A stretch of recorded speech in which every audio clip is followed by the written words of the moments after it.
ऊर्जा निर्मितीमध्ये सगळं खाजगीकरण केल्यानंतर आदान द्यायचं चाललंय ते तर उघड आहे, पण ह्या दुसऱ्या गोष्टीमध्ये त्यांचा काही डायरेक्ट संबंध आहे का माहिती नाही.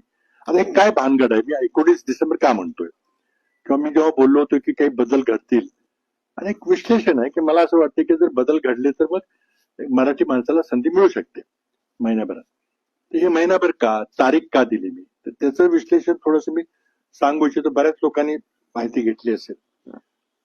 अमेरिकेमध्ये घटना घडली, म्हणजे घटना घडली म्हणजे बरेच दिवसापासून घडत होती की 1995-96च्या सुमारास एक अमेरिकेतला एक उद्योगपती नाव जेफ्री एप्स्टीन, ह्या माणसानं पुढे येऊन एक तो प्रकाश होतात आला 1995-96 पासून.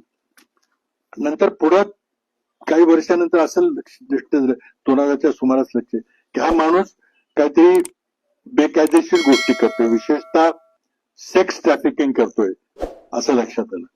आणि त्या सेक्स ट्रॅफिकिंग मध्ये सुद्धा लहान मुली 13 ते 15 वर्षाच्या मुलींना घेऊन आणि काही राजकीय नेत्यांना त्यामध्ये गुंतवून आणि त्यांना हनी ट्रॅप मध्ये गुंतवून आणि त्यांचे चित्रीकरण, फोटो, व्हिडिओ काढायचा प्रयत्न करतोय असे उघडकीस आलं. काही लहान मुलींनी तक्रारी केल्या कोर्टामध्ये, कोर्टाने चौकशी केली, त्यामध्ये तथ्य सापडलं. त्या जेफ्री एप्स्टीन नावाच्या माणसाला शिक्षा झाली 13 महिन्याची. नंतर पुन्हा आणखी काही मुली पुढे आल्या की आमच्या एक्सप्लॉयटेशन, सेक्शुअल एक्सप्लॉयटेशन केलं लहान मुलींनी, असं त्याच्या पेरेंट्सनी तक्रारी वगैरे केल्या. पुढं त्याची चौकशी झाल्यावर त्या माणसाला शिक्षा झाली, जेफ्री एप्स्टीन. आणि ही शिक्षा झाल्यानंतर त्याला खूप हाय सिक्युरिटी प्रिझनमध्ये ठेवलं, कारण प्रेसिडेंट ट्रम्पचा त्याचा जवळचा संबंध आहे असं एक उघडकीस आलं. आणि त्यामुळे प्रेसिडेंट ट्रम्प हे त्या बाबतीतले काही पुरावे बाहेर येऊ देणार नाहीत असं कळल्यानंतर तिथे अमेरिकेत खूप मोठा गदारोळ गेल्या 5-7 वर्षापासून चाललेला आहे की त्याने काय केलं ते सगळं उघड करा, कोणाकोणाला एक्सप्लॉइट केलं, काय केलं. आणि 101 लहान मुलींनी, अल्पवयीन मुलींनी तक्रारी केलेल्या आहेत तिथं. तर त्याला मग पुन्हा 1916-17 मध्ये पुन्हा शिक्षा झाली आणि त्याला तुरुंगात ठेवलं गेलं. आणि हा फार पॉलिटिकली फार संवेदनशील विषय आहे म्हणून त्याला न्यूयॉर्कच्या हाय सिक्युरिटी प्रिझन मध्ये ठेवलं. अगदी व्हिडिओ कॅमेरे, एका सॉलिटरी सेल, काही कोणाला काही करता येणार नाही. पण ऑगस्ट 2019 मध्ये त्याचा मृत्यू झाला तुरुंगामध्ये. आणि अमेरिकन सरकारने जाहीर केलं की ह्याने आत्महत्या केली. आता ते व्हिडिओ कॅमेरे सगळे होते, लोकांनी सगळे तपासले तर नेमके 2 मिनिटाचा व्हिडिओ कॅमेरा त्यावेळी बंद होता ज्या ठिकाणी तो मेला त्या ठिकाणी. त्यामुळे बऱ्याच लोकांचं म्हणणं की त्याचा खून केला आणि तो मोठ्या व्यक्तींनी खून केला कारण माहिती येऊ नये म्हणून. आणि हिलरी क्लिंटनच्या सेक्रेटरी त्यांचंही नाव घेतलं गेलं की त्यांनी कुठेतरी करावला गेला. पण ऑगस्ट 19 मध्ये हा माणूस मेला. आणि त्यांनी जे व्हिडिओ चित्रीकरण केलं होतं ते सगळे पुरावे अमेरिकेच्या कायदा मंत्र्याकडे गेले. आता कायदा मंत्री कोण आहे प्रेसिडेंट ट्रम्पचे, तर पॅम बॉडी नावाच्या बाई आहेत, त्याला त्याचा अटॉर्नी जनरल म्हणतात. सगळे कागद त्यांच्याकडे आहेत. आणि त्यांनी एका पत्रकार परिषदेत सांगितलं की या जेफ्री एप्स्टीनची जी क्लायंट लिस्ट आहे, म्हणजे त्यांची जी गिराईक आहे त्याची यादी माझ्याकडे सगळी आहे. कुठल्या राजकीय माणसाला त्यांनी गुंतवलं होतं ते. मग पुढे प्रेसिडेंट ट्रम्पनी त्यामध्ये हस्तक्षेप केला आणि ते काही कागदपत्र खुले करायचे नाहीत असं तिला आदेश दिला. तर त्याचेच कायदा मंत्री आहे त्यामुळे त्यानं ते मान्य केलं.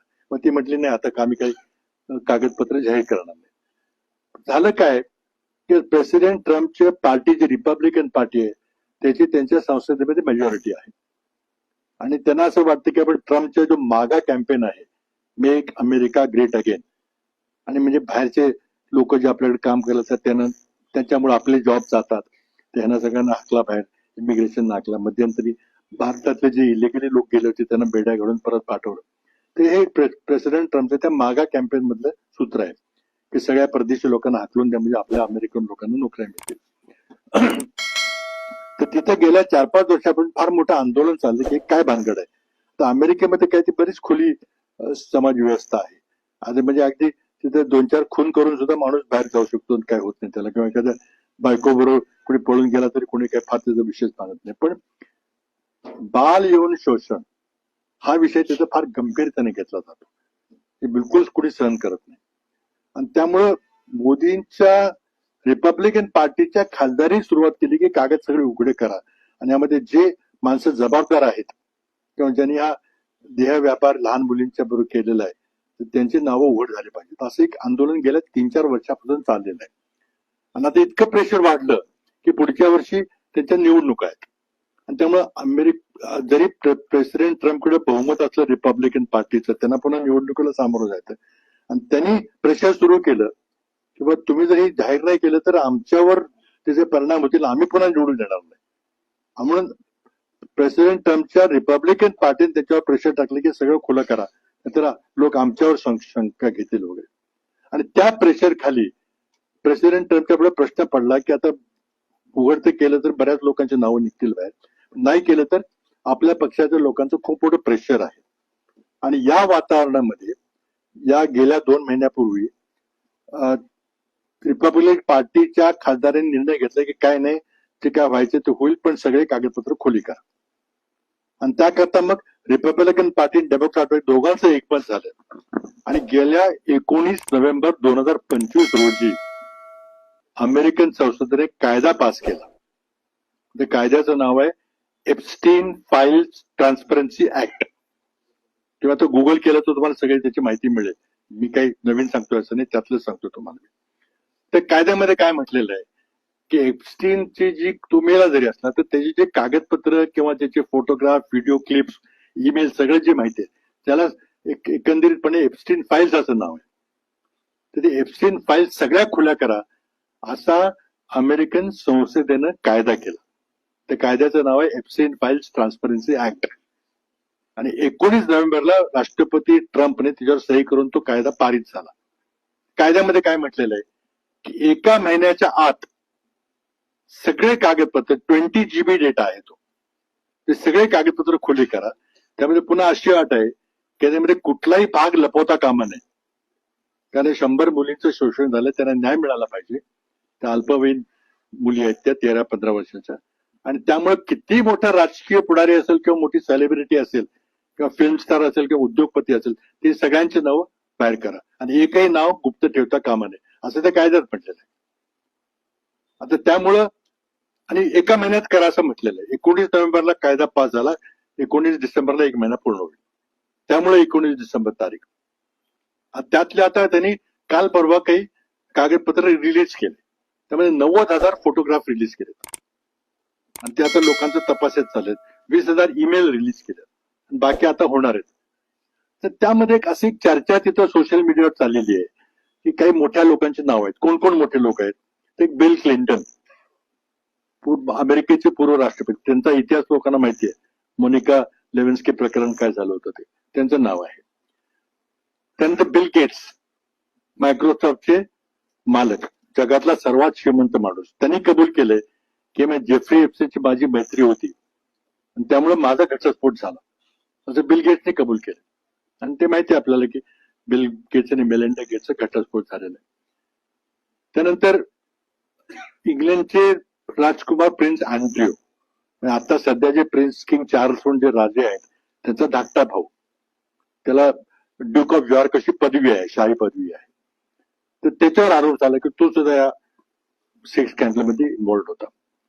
तर त्यांनी नंतर मग ते ज्या मुलीने ते आरोप केले, नाव घेतलं की हा माणूस म्हणजे माझ्यावर त्यांनी अत्याचार, त्यांनी $15 मिलियन सेटलमेंट केली. त्या मुलीला $15 मिलियन दिले प्रिन्स अँड्रूने आणि मग तडजोड केली. मग बाहेर नाव घेऊ नका माझं वगैरे काय ते झालं. आणि तिकडे मग इंग्लंडमध्ये परत गेल्यावर किंग चार्ल्सने आपल्या धाकट्या भावाच्या सगळ्या शाही टायटल्स काढून घेतल्या. ड्यूक ऑफ यॉर्क म्हणून टायटल ती काढून घेतली आणि तो राजघराण्याचे काही संबंध नाही असं जाहीर केलं. तो आज सामान्य नागरिक म्हणून जगतोय. आता त्यांनी काही कबूल केलं नाही, पण पैसे दिले, वस्तुस्थिती आहे. प्रेसिडेंट ट्रम्पचे खूप फोटोग्राफ तिथं त्या जेफ्री एप्स्टीन बरोबरचे आहेत. आणि त्या वातावरणामध्ये अनेक राष्ट्रांचे मोठी राजकीय व्यक्ती, मोठ्या उद्योगपती, मोठे सेलिब्रिटी हे आहेत अशी चर्चा सोशल मीडियावर आहे. त्याचबरोबर इस्रायलचे माजी पंतप्रधान इव्हॉक बेरेड आहे, त्यांचं नाव आहे. खूप मोठ्या लोकांचे नाव आहे. आता 19 तारखेला काही नावं प्रकट होणार आहेत, म्हणून 19 तारीख महत्वाची. आणि ती कोणी लपवणार नाही नाव, जे असेल ते येईल. फक्त कोर्टाने एवढं म्हटलेलं की त्या लहान मुलींची नावं देऊ नका, कारण त्यांच्या आयुष्याचा प्रश्न आहे, तर तेवढंच फक्त काढून टाका. समजा एखादा फोटोग्राफ असेल तर त्या मुलीचा चेहरा फक्त काळा करा, म्हणजे मुलीचं कोण आहे ती ओळखली जाणार नाही. ते स्वाभाविक आहे. आपण कधी इथं भारतात देखील आपण अशी काही घटना घडली बलात्काराची तर आपण आयडेंटिफाय करत नाही कोणाला, कारण ते आयुष्यभर तो मग कलंक राहतो. ते सोडून एकाही माणसा त्यात कायद्यात म्हटलेलं आहे. आणि तुम्ही आता गुगल जर केलं, एप्स्टीन फाईल्स ट्रान्सपरन्सी ऍक्ट म्हणून जर गुगल केलं तर सगळी माहिती तुम्हाला आता सहज मिळेल. त्यामध्ये अगदी म्हटलेलं आहे की किती मोठा व्यक्ती असला कुठल्याही देशातला तरी त्याचं नाव लपवायचं नाही, का त्या मुलींना न्याय मिळाला पाहिजे. आता तिथल्या सोशल मीडियावर चर्चा अशी आहे की भारतातली काही नावं आहेत, तर ती नावं आहेत. आता आहेत नावं, तर मी एवढं बोललो होतो की त्यातली 3 लोक आजी माझी खासदार आहेत भारतातले. 3 लोकांचे नाव आहेत. आता कोण आहेत ते 19 तारखेला कळेल असेल तर. आणि मग जर त्याचा जर मोठा परिणाम भारताच्या राजकारणावर झाला, अगदी मोठा म्हणजे वरच्या पातळीवर, तर मग बदल होऊ शकतो. बदल होऊ शकतो की नंबर 1 पदामध्ये बदल होऊ शकतो. आता नंबर 1 मध्ये बदल झाला तर काही बारामतीचा कोण होणार नाही किंवा कराडचा कोण होणार नाही, कारण आमच्याकडे बहुमत नाही. होणार कोण तर आमच्या सूत्राकडून माहिती आहे की काही भारतातली नावं आहेत आणि ती महत्वाची नावं आहेत. आता बघा, मी काही आधी तोंडाने बोललेलं नाही काही, कारण हे करणं योग्य नाही. पुढे माझे भानगड काहीतरी आबरू नुकसानी दावावर करतील काहीतरी. पण मी एवढंच म्हटलं की मराठी माणूस होऊ शकतो. आता कसं होईल, 1 नंबर तिथं पद मोकळं झाल्याच्या होईल का? ते सांगतो ना मी. आता हा तर्क आहे की होऊ शकतं म्हणून. समजा ते त्याच्यामध्ये नसतील तर ते पद मोकळं होणार नाही होणार, मग नाही होणार. नसतील तर ठीक आहे, मी म्हणतोय की होईल असं म्हणतोय. आता ते तर्क आहे. कसा तर्क आहे की होणार भाजपचाच, आमचं तर काही होणार नाही कोणी इंडिया आघाडीचं वगैरे. तर भाजपमध्ये तो कोण म्हणतात पुढं? नागपूरचं होणार. हे जर एवढं गंभीर असेल तर मग संपूर्ण देशभरात राष्ट्रीय उलथापालथ तर होणार नाही. होईल ना. 19 तारखेची वाट बघा ना तुम्ही. मी म्हणतोय काय सगळं, मी काय मला कोणीतरी कानातून गुप्त सांगला असं नाहीये, हे सगळं ओपन माहिती आहे. तुम्ही आता तुम्ही गुगल करा आणि तुम्ही बघा काय चाललंय ते.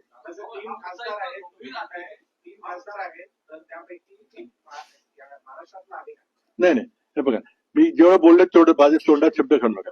मी काय म्हटलं की त्यामध्ये आजी माझी 3 खासदारांची नावं आहेत.